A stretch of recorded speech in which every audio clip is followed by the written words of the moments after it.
Daily current affair में आपका स्वागत है। आपके सामने पहला प्रश्न है, दक्षिणी पूर्वी एशियाई राष्ट्रों के संगठन जिसे आसियान कहते हैं उसके संदर्भ में निम्नलिखित कथनों पर विचार कीजिए। पहला कथन है, यह 5 दक्षिणी पूर्वी एशियाई देशों का एक क्षेत्रीय समूह है। दूसरा कथन है, इसकी स्थापना वर्ष 1967 को राजनीतिक और आर्थिक सहयोग को बढ़ावा देने के उद्देश्य से की गई थी। तीसरा कथन है, इसकी शुरुआत दक्षिणी एशियाई क्षेत्रीय सहयोग संगठन यानी सार्क के गठन के साथ हुई थी। उपयुक्त में से कितने कथन सही हैं आपको बताना है। ऑप्शन आपके सामने है, पहला केवल 1 सही है, दूसरा केवल 2 सही है, तीसरा केवल 3 सही है और चौथा कोई भी सही नहीं है। तो इसका सही आंसर गाइस होगा ऑप्शन ए। चलिए इसका स्पष्टीकरण जान लेते हैं। हाल ही में विदेश मंत्री जो हमारे विदेश मंत्री एस जयशंकर जी हैं, उन्होंने इस बात पर जोर दिया और कहा कि दक्षिणी पूर्वी एशियाई राष्ट्रों का जो संगठन इसे आसियान कहते हैं, भारत की एक्ट ईस्ट नीति और हिंद प्रशांत दृष्टिकोण की आधारशिला है। दक्षिणी पूर्वी एशियाई राष्ट्रों का संगठन जिसे आसियान कहते हैं एक क्षेत्रीय समूह है जिसका उद्देश्य अपने सदस्य देशों के बीच आर्थिक और सुरक्षा सहयोग को बढ़ावा देना है। इसमें 10 दक्षिणी पूर्वी एशियाई देश शामिल हैं जो कि Indonesia, Malaysia, Philippines, Singapore, Thailand, Brunei, Vietnam, Laos, Myanmar और कंबोडिया शामिल है। इसलिए कथन 1 सही नहीं है, क्योंकि यहाँ पर आप देख पाएंगे कि इसका जो उद्देश्य था वो था आर्थिक एवं सुरक्षा को बढ़ावा देना, लेकिन ऑप्शन में कहा गया था राजनीतिक और आर्थिक को बढ़ावा देना, जिस कारण से हमारा जो ये क्वेश्चन है ये गलत हो जाता है। अगला कथन देख लेते हैं कि अगला कथन सही क्यों है। तो 8 अगस्त 1967 को स्थापित आसियान का उद्देश्य अपने सदस्य देशों के बीच राजनीतिक और आर्थिक सहयोग और क्षेत्रीय स्थिरता को बढ़ावा देना है। इसलिए कथन जो 2 है वो सही है, क्योंकि यहाँ पर जो डेट कहा गया था वो परफेक्ट है। आगे देखते हैं, जो आसियान है उसकी शुरुआत 1961 में इंडोनेशिया, मलेशिया, फिलीपींस, सिंगापुर और थाईलैंड द्वारा आर्थिक, सांस्कृतिक और सामाजिक सहयोग को बढ़ावा देने के लिए दक्षिणी पूर्वी एशियाई संघ जिसे हम ASA के गठन के साथ इसकी स्थापना हुई थी। तो इसलिए जो कथन 3 है वो सही नहीं है। अगला प्रश्न है कि हाल ही में समाचारों में रहे सेंट हिलारियन मठ के बारे में निम्नलिखित कथनों पर विचार कीजिए। पहला कथन है, यह मध्य पूरब में स्थित एक यूनेस्को विश्व धरोहर स्थल है। दूसरा कथन है, यह मठ 614 ईस्वी में आए भूकंप से नष्ट हो गई। और बताना है इनमें से दोनों कथनों में कौन सा सही है। केवल 1 सही है, केवल 2 सही है, 1 और 2 दोनों सही है, ना तो 1 सही है और ना ही 2 सही है। तो इसका सही आंसर ऑप्शन सी है, दोनों ही सही है। इसका स्पष्टीकरण जान लेते हैं। हाल ही में यूनेस्को ने फिलिस्तीनी अधिकारियों के अनुरोध पर गाज़ा संघर्ष से आशंक खतरों के कारण सेंट हिलारियन मठ को लुप्तप्राय सूची में शामिल किया। सेंट हिलारियन मठ, जिसे टेल उमर आमिर के नाम से भी जाना जाता है, यह यूनेस्को विश्व धरोहर स्थल है। यह मठ मध्य पूरब में सबसे पुराने और सबसे बड़े मठ में से एक है, जिसका निर्माण 4वीं शताब्दी में हुआ था। इसलिए कथन जो 1 है वो सही है, क्योंकि इसको यूनेस्को के विश्व धरोहर स्थल में शामिल कर लिया गया।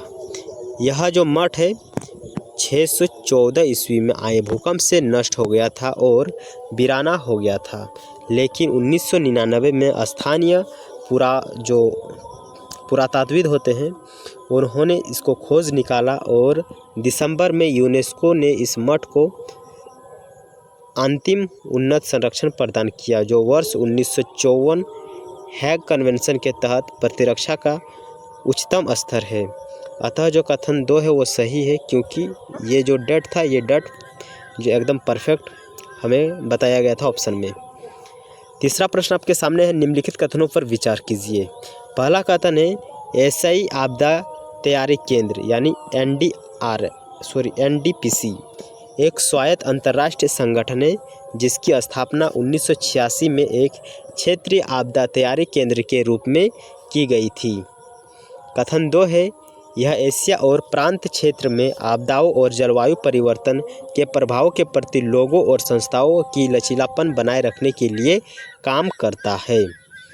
ओके, आपको बताना है कि उपयुक्त में से कौन से कथन सही है। कथन 1 सही है और कथन 2 भी सही है। साथ ही साथ कथन 2 कथन 1 की सही व्याख्या करता है। ऑप्शन बी है कथन 1 और कथन 2 दोनों सही है, लेकिन जो कथन 2 है कथन 1 की सही व्याख्या नहीं कर रहा है। ऑप्शन सी है कथन 1 सही है किंतु कथन 2 गलत है। ऑप्शन डी कथन 1 गलत है किंतु कथन 2 सही है। इसका सही आंसर दोस्तों ऑप्शन ए रहने वाला है। साथ ही इसका स्पष्टीकरण जान लेते हैं। हाल ही में भारत ने एशियाई आपदा तैयारी केंद्र ADPC के अध्यक्षता संभाली है और राष्ट्रीय आपदा प्रबंधन प्राधिकरण के सदस्य राजेंद्र सिंह ने बैंकॉक यानी जो थाईलैंड में स्थित है वर्ष 2024-25 के लिए चीन में ADPC की अध्यक्षता संभाली है।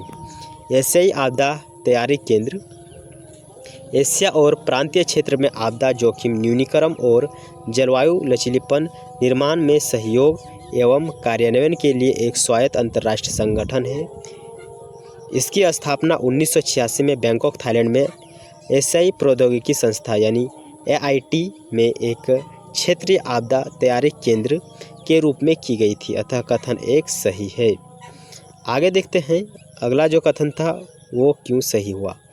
एशियाई आपदा तैयारी केंद्र एशिया और प्रांतीय क्षेत्रों में आपदाओं और जलवायु परिवर्तन के प्रभाव के प्रति लोगों और संस्थाओं की तन्यता बढ़ाने के लिए काम करता है। इसके अंतर्राष्ट्रीय चार्टर पर बांग्लादेश, कंबोडिया, चीन, भारत, नेपाल, पाकिस्तान, फिलिस्तीन, श्रीलंका, थाईलैंड सहित 9 संस्थापक सदस्य देशों में हस्ताक्षर किए थे।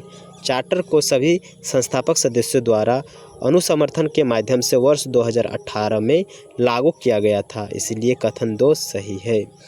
ठीक है, अगला प्रश्न की ओर चलते हैं और प्रश्न आपके सामने है। हाल ही में समाचारों में रहे असम में चराई देव मोइदम के बारे में निम्नलिखित कथनों पर विचार करना है। ओके, तो चलते हैं इसके कथन को देखते हैं। ये बर्मन राजवंश के शाही दफन स्थल है। दूसरा कथन है यह राजा सुकफा द्वारा स्थापित चराई देव एक प्रतीकात्मक और अनुष्ठान केंद्र था।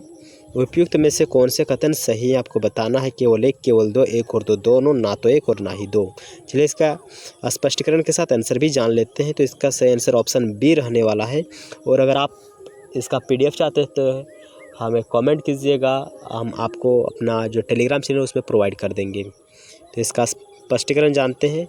असम के जो चराई देव मोइदम है उस कब्रिस्तान को यूनेस्को की विश्व धरोहर स्थल की सूची में शामिल किया गया है। चराई देव मोइदम अहोम वंश के शाही कब्रिस्तान है जिन्होंने 1228 से 1826 ईस्वी तक असम और उत्तर पूर्वी पर शासन किया था। पूर्वी असम के शिवसागर शहर से लगभग 30 किलोमीटर दूर स्थित इस टीले को स्थानीय लोग आज भी पवित्र मानते हैं। इसलिए कथन जो 1 है वो सही नहीं है, क्योंकि ऑप्शन में हमें दूसरे वंश के बारे में बताया गया था और यहाँ पर बताया गया है जो चराई देव मोइदम है ये अहोम वंश से संबंधित है। अगला कथन देख लेते हैं।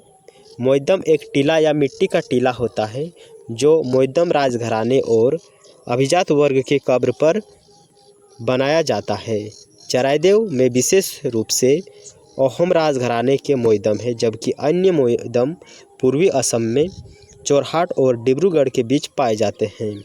राजा सुकफा द्वारा 1253 ईस्वी में प्रथम राजधानी के रूप में स्थापित चराई देव अहोम शासक के दौरान शक्ति का प्रतीकात्मक और अनुष्ठान केंद्र बना रहा। वर्ष 1856 में सुकफा को यही दफनाया जाने के बाद यह बाद में राजघराने के लिए पसंदीदा विश्राम स्थल बना रहा। इसलिए कथन 2 जो सही है। और आज का लास्ट प्रश्न है। राष्ट्र आज देश के पूर्वी राष्ट्रपति और प्रख्यात वैज्ञानिक डॉक्टर APJ अब्दुल कलाम को उसकी 9वीं पुण्यतिथि पर श्रद्धांजलि दे रहा है। डॉक्टर अबुल फकीर जैनुलाब्दीन अब्दुल कलाम एक प्रतिष्ठित भारतीय वैज्ञानिक और भारत के 11वें राष्ट्रपति का जन्म रामेश्वरम, तमिलनाडु में हुआ था। 1982 में कलाम ने अग्नि और पृथ्वी मिसाइल सहित कई सफल मिसाइलों के विकास की देखरेख की, जिससे उन्हें भारत के मिसाइल मैन की उपाधि मिली। उन्होंने निम्नलिखित में से कौन सी पुस्तक लिखी, आपको बतानी है। तो 4 ऑप्शन है आपके पास। मैं उम्मीद करता हूं कि आप इसका सही आंसर दे पाएंगे, ठीक है। और आप इसको कमेंट बॉक्स में ज़रूर हमें बताइएगा कि निम्नलिखित में से कौन सा ऐसा पुस्तक है जिसके लेखक APJ डॉक्टर अब्दुल कलाम है। और इसी के साथ हमारा ये वीडियो होता है समाप्त। अगर आपको पसंद आया तो ज़रूर इस वीडियो को लाइक करके चैनल को सब्सक्राइब कीजिएगा। और हमारी मुलाकात होगी फिर कल एक अनदर वीडियो के साथ।